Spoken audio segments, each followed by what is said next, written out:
News Hub, born to fight for right. नमस्कार, news hub channel में आप सभी का स्वागत है। मैं नुसरत आजमी। चलिए नजर डालते हैं आज की खबरों पे।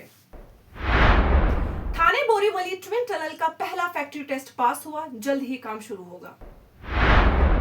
मुंबई के 11,084 लंबी Thane Borivali twin tunnel project के लिए पहला tunnel boring machine factory test pass कर ये टेस्ट हेरनकेच के तमिलनाडु फैसिलिटी में हुआ।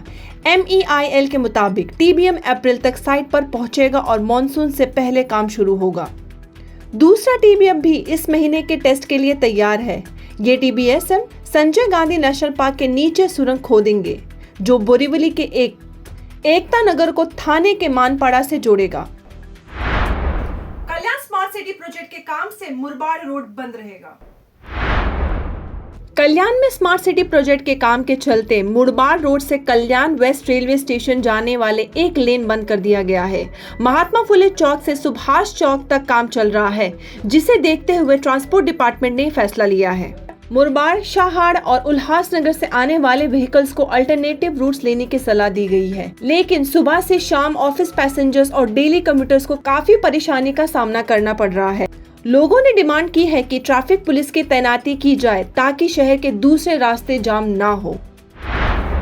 3 साल से सैलरी ना मिलने पर 1000 से ज्यादा वर्कर्स ने deputy chief minister Eknath Shinde के घर तक रैली की। थाने में सुपरमैक्स कंपनी के 1000 से ज्यादा वर्कर्स और उनकी फैमिलीज ने 3 हाथ नाका से deputy chief minister Eknath Shinde के घर तक मार्च किया।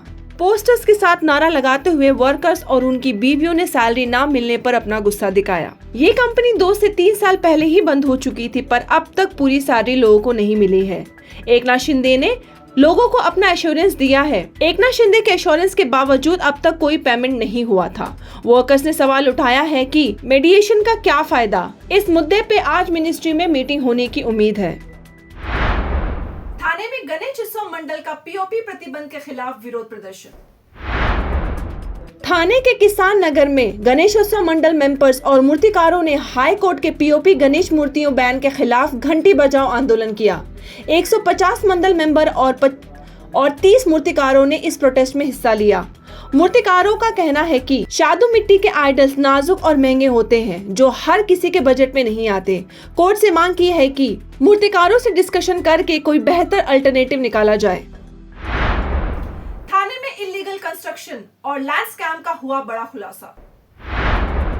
उद्धव बालासाहेब ठाकरे पार्टी के डिस्ट्रिक्ट चीफ दीपेश महात्रे ने डोंबिवली में 65 इलीगल बिल्डिंग के लिए फेक लैंड डॉक्यूमेंट्स बनाने वालों पर केस दर्ज करने की मांग की है। ये fake 7/12 extract, calculation map and revenue permit का इस्तेमाल करके लैंड माफिया ने करोड़ों का घोटाला किया। रेवेन्यू डिपार्टमेंट ने स्पेशल इन्वेस्टिगेशन की मांग की है, जिसमें 85 लैंड माफिया शामिल है। सब डिविजनल ऑफिसर ने कड़ी कार्रवाई का भरोसा दिया है। आपको क्या लगता है, क्या अब लैंड माफिया के खिलाफ सख्त एक्शन होगा? थाने में शिंदे शिवसेना और ठाकरे ग्रुप की हुई बड़ी टकरार। थाने के आनंद आश्रम एरिया में शिवसेना शिंदे ग्रुप और शिवसेना ठाकरे ग्रुप के सपोर्टर्स के बीच तेज नारेबाजी और तनाव का माहौल देखने को मिला। ये तनाव तब बढ़ा जब ठाकरे ग्रुप के नेता रैली के लिए वहां पहुंचे और शिंदे ग्रुप के समर्थक भी इकट्ठा हो गए। जानते हैं कैसे बढ़ा ये तनाव। ठाकरे ग्रुप थाने में रैली कर रहे थे, जिसमें उनके नेता और शिव सैनिक शामिल थे। शिंदे ग्रुप के समर्थक भी आनंद आश्रम पहुंच गए, जिससे दोनों तरफ से नारेबाजी होने लगी। दोनों ग्रुप्स में बहुत तेज बहस हुई, जो तनाव का कारण बनी। इस मुद्दे पर संजय राउत ने किया शिंदे ग्रुप पर हमला। शिवसेना UBT के नेता संजय राउत ने शिंदे ग्रुप पर कड़ा प्रहार करते हुए कहा, आनंद आश्रम अब किसी प्राइवेट व्यक्ति के नाम हो गया है, ये अब दिगे साहब का नहीं रहा।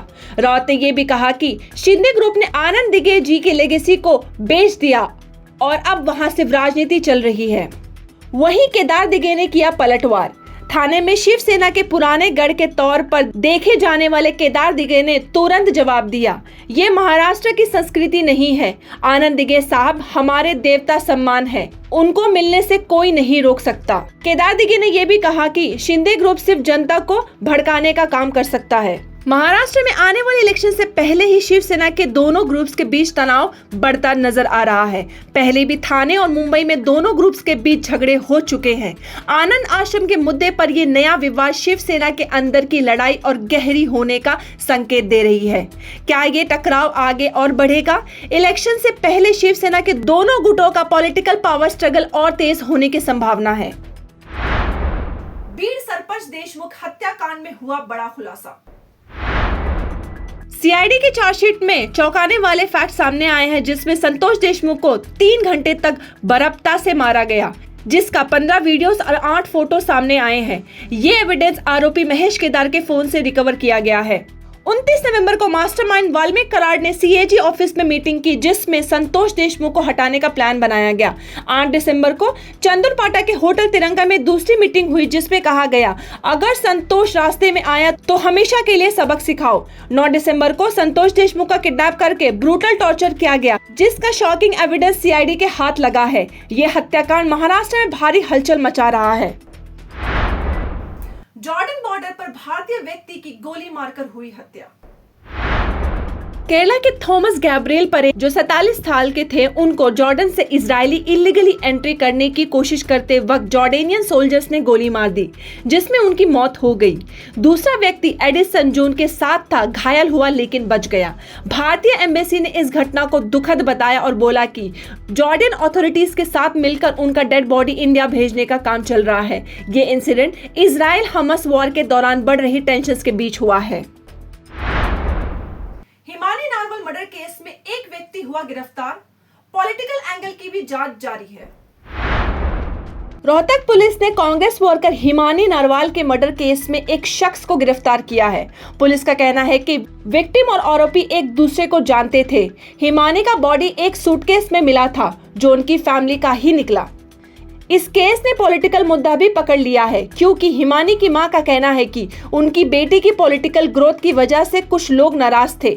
हरियाणा मिनिस्टर अनिल विज ने भी इस मामले को सीरियस बताया है, जबकि कांग्रेस लीडर भूपेंद्र सिंह हुड्डा ने न्याय की मांग की है।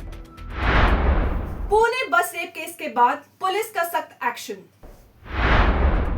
पुणे बस रेप केस के बाद मुंबई पुलिस ने ना इस्तेमाल होने वाली बसेस को हटाने और डिपोट पर पेट्रोलिंग बढ़ाने का फैसला किया है। रात के वक्त भी पुलिस ऑफिसर्स को बस डिपो पर तैनात किया जा रहा है। पुराने वुमेन हैरेसमेंट केसेस पर भी सख्त एक्शन लेने और क्राइम अगेंस्ट वुमेन के आरोपी लोगों पर नजर रखने का निर्देश दिया गया है। बॉम्बे हाई कोर्ट ने एक्स सेबी चीफ के खिलाफ एफआईआर पर रोक लगाई। बॉम्बे हाई कोर्ट ने एक्स सेबी चीफ मढ़हबीपुरी बच और 5 अन्य लोगों के खिलाफ एसीबी को एफआईआर दर्ज न करने का निर्देश दिया है। ये मामला स्टॉक मार्केट फ्रॉड और रेगुलेटरी वॉयलेशन से जुड़ा है। स्पेशल पीएमएलए कोर्ट ने एसीबी को एफआईआर दर्ज करने को कहा था, लेकिन बॉम्बे हाई कोर्ट अब इस मामले पर कल सुनवाई करेगा। सेबी और बीएससी ने कोर्ट के फैसले को गलत और एक तरफा बताया है। बॉम्बे हाई कोर्ट ने बांद्रा ईस्ट के Bharat Nagar slum redevelopment project का रास्ता साफ कर दिया है और इसके विरोध में दाखिल अपील को खारिज कर दिया है। कोर्ट ने कहा कि कुछ लोग सिर्फ प्रॉपर्टी डिले करने के टैक्टिक्स यूज कर रहे थे, जबकि 2625 स्लम डेवलपर्स को रिहैबिलिटेशन के लिए एलिजिबल पाया गया है। 70% लोग रीडेवलपमेंट का पक्ष में हैं और प्रोजेक्ट के एडवांस स्टेज पर भी अब एसआरए इस पर जल्दी काम शुरू करेगा। गोराई मैंग्रोव पार्क 1 मई से खुलने की संभावना। मुंबई के गोराई मैंग्रोव पार्क, जो रिजर्व फॉरेस्ट घोषित हो चुका है, 1 मई तक खुल सकता है। 8 हेक्टेयर का ये park nature conservation centre, 700 metre mangrove trail और वॉच टावर जैसे फीचर्स के साथ तैयार हो रहा है। ये सोलर एनर्जी और इको फ्रेंडली सीवेज सिस्टम का भी उपयोग करेगा। महाराष्ट्र फॉरेस्ट डिपार्टमेंट के 23 करोड़ 63 लाख के इस प्रोजेक्ट का उद्देश्य प्रकृति और पर्यावरण संरक्षण को बढ़ावा देना है। न्यूज अप चैनल में आज के लिए बस इतना ही। फिर मिलेंगे नए समाचार के साथ। देखते रहे न्यूज अप। मैं नुसरत आजमी। लाइक करें, शेयर करें, सब्सक्राइब करें और अपनी राय कमेंट सेक्शन में जरूर दें। धन्यवाद। News Hub, born to fight for right.